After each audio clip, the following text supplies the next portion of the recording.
Star Conflict celebrates the anniversary of the moon landing with 3 months of content and rewards. League of Legends goes beta with a new community-inspired game mode. Blizzard dishes out a survival guide around its latest World of Warcraft update, and now you can officially play hide and seek in Fortnite.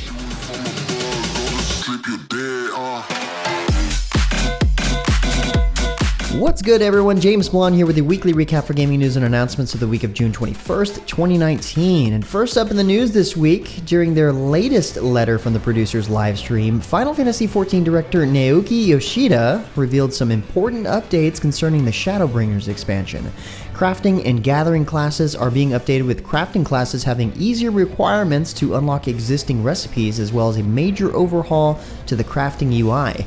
Both of these sets of classes will receive new actions, and there will be updates to the gathering log, including spawn timer information and the ability to add an alarm to remind you of spawn gathering nodes.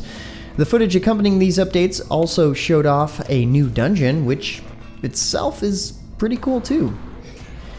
In another bit of trailer-related news, Bandai Namco showed off a new trailer this week for the upcoming free-to-play MMO Bless Unleashed. It showed off the field bosses that will offer unique challenges and rewards to players as they traverse the game's world. These bosses include creatures like powerful cyclops, harpies, trolls, and other massive threats to humanity. Definitely a trailer to check out. On a slightly similar note, Black Desert Online's first ever support class, Shai, will be available on Xbox One and PC starting on June 26th. Starting this week and running until June 26th, players can participate in a Shai customization event to earn items and rewards. To enter, all you have to do is create and customize a Shai character, and players who do this will receive an in-game title and accessory alongside several items that can help them while leveling up. The full terms and conditions of the event can be found over on the official Black Desert Online website. In addition to the customization event, trial account holders will have a chance to earn a free copy of Black Desert Online by reaching level 50 and logging in on 7 different days during the event period that runs from today until July 3rd. Better get started. Also in console MMO news, Perfect World Entertainment and Cryptic Studios were proud to release the largest update yet for Neverwinter on PlayStation 4 and Xbox One this past week with the debut of Undermountain. Undermountain is a legendary setting in Dungeons & Dragons, and it delivers on having new adventure zones via the Yawning Portal social hub. Adventurers will encounter Durnan, voiced by Maze Arcadia Dungeon Master Rudy Rutenberg, proprietor of the well-known tavern and Cholten priest of Joaquin, Ubaya Uday, voiced by Dungeons & Dragons community alumni Satine Phoenix. These two guide players through all new content, including an Undermountain story campaign, exciting expeditions, a level cap increase to 80, an in-game dungeon, class powers and feats overhauls, a revamped boon system, a richer loot drop experience, and more. To celebrate Neverwinter's 6th anniversary, the Protectors Jubilee will bring a week of festivities to Protectors Enclave from June 20th to June 27th. There are free in-game items and fun, rewarding events from Elminister's Messages, Protector's Speech Skirmish, and Merchant Escort missions. All Jubilee activities provide figurines and renown, which can be used to purchase unique thrones, mounts, and fashion items only available during the week celebrating the game's 6th anniversary. What's more fun than Battle Royale? A Battle Royale with a prop hunt mode, of course. Prop hunt is a popular community mod that has finally been brought to life in Fortnite's creative mode thanks to the Stray Kite dev team. Players will face off in this intense game of hide and seek where hiders can turn into almost any object or prop on the map. The only objective is to evade the hunters and survive until the end. For the hunters, you must find and eliminate all of the hiders within the given time. Stray Kite has a featured island design for this game mode, but you're also able to make and use your own for up to 15 players at a time. Pretty effective way to make an already popular game even more popular. Bowl-Cut Studios announced that they have an upcoming top-down wizard brawler launching on Steam this fall. MageQuit, as it's known, will have 10 players doing battle with powerful spells and changing arenas filled with environmental hazards. Each player will have up to 7 spells to use, and physics will play a big role in how those spells unfold. Each kill a wizard earns lengthens their beard, and the longest beard at the end of the game wins. Matches can be played as a free-for-all or with up to 3 different teams competing simultaneously. Looks a lot like Magic Wizard Wars, may it rest in peace, but with the crazy environmental hazards and just as many spell combos. I doubt this game is any less forgiving. Next up, it's pretty safe to say that here at MMOHuts, we like Warframe. Like a lot. A lot. So much, in fact, that Jason wrote an article talking about why Warframe is awesome and why you should be playing it. Click on over to MMOHuts.com via the link in the description to check it out. It's a pretty good read, especially while you wait for Warframe to finish downloading.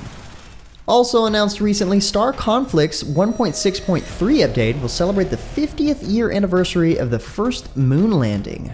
Known as the Moon Race update, Star Conflict will celebrate Neil Armstrong and Buzz Aldrin's landing on the moon. The Moon Race event will take place over 3 months with a host of in-game rewards. The grand prize, which awaits only the most daring of spacefarers, is the Custodian, an exclusive frigate to join the player fleet. It features a powerful shield control system, plasma guns, and can also stealth itself. The Custodian is unlocked by clearing the last stage of each phase, and all players that participate can obtain it, whether they have the Lunar Pass or not. The Moon Race will consist of 3 phases, each made up of 30 stages. Pilots can fight in any Star Conflict game mode to gain the temporary in-game currency Xenochips, which can be used to unlock stages of the Moon Race. By unlocking stages, players gain different rewards ranging from in-game credits, experience boosters, unique cosmetic items, premium account boost license, and even premium ships. While the first and every 5th stage is open to all pilots, access to all of the stages are reserved only to buyers of the Lunar Pass. Battle Pass models are pretty much the norm now. It's official. Pretty cool long-lasting event though. Next up, Albion Online's 7th major update, entitled Percival, is coming soon. With it comes a ton of new content, some changes to personal banks, new mobs, and a whole lot more. One of the biggest changes is the addition of solo randomized dungeons, where players can tackle a host of fierce creatures and use dungeon maps to unlock higher tier dungeons, with even greater challenges and loot. The update will also feature mount skins and greater focus on customization. The mount skins will offer permanent changes to your mount's appearance, from standard and exotic mounts. Character customization will also arrive with dozens of hair, beard, face, and underwear options, of course. Speaking of players, personal banks can be upgraded to streamline their appearance and increase storage. Albion Online's Percival update also brings newly designed mobs with never-before-seen abilities and skills. To combat them, players will also have new spells and abilities to a variety of weapons. Pretty decent-sized update if you ask me. Speaking of which, League of Legends' latest dev diary, Riot Please, offers insights into the meta, death recap, the client clash, and teamfight tactics, and upcoming game mode. This new game mode is Riot's take on the popular auto-battler game genre, with a uniquely League twist. In order to develop this mode with the community, Riot is releasing a beta version to quickly iterate on fan feedback. Once the new mode is stable, Riot plans to introduce a ranked teamfight tactics queue for players to enjoy. The death recap screen is being completely reworked as well to make it more accurate, helpful, and easy to read at a glance. For the full breakdown, the entire dev diary is available over at the site post at MMOHuts.com. Rise of Azshara, the latest content update for World of Warcraft Battle for Azeroth, arrives on June 25th. In anticipation of this, Blizzard has posted a handy survival guide to prepare players for what they'll encounter in the new content. The main focus of the update is opening Nazjatar to face off against the forces of Queen Azshara and eventually take on the Queen herself. There's also a new War Mode only quest that refreshes every 3 hours that involves capturing and holding strategic points. Winning each round will earn you battle commendations that can be traded for unique gear, including Inkscale Deepseeker Seahorse mount. There are also special tokens players can earn while killing enemies in Nazjatar that will earn special gear that grants bonuses to your character while in Nazjatar and the upcoming Azshara's Eternal Palace raid. This benthic armor can be further upgraded using prismatic mana pearls, which are also found while adventuring in this zone. Pretty cool little survival guide they introduced. And finally, for a last bit of news, Realm Royale is now available to play for free on Nintendo Switch. Switch players can now join the crossplay madness with over 10 million other players on the go or in the comfort of their own homes, including the latest update for Realm Royale entitled The Eternal Conflict, all without the need for a Nintendo Switch Online subscription. Anyway, guys, that's about it for all the major news and announcements for this week. For more information on the news topics, check the links in the description below. Feel free to discuss the news or even more news in the comments below. And don't forget to like, subscribe, and share this video. But until next time, guys, that's going to be it for me. I'm James Blonde.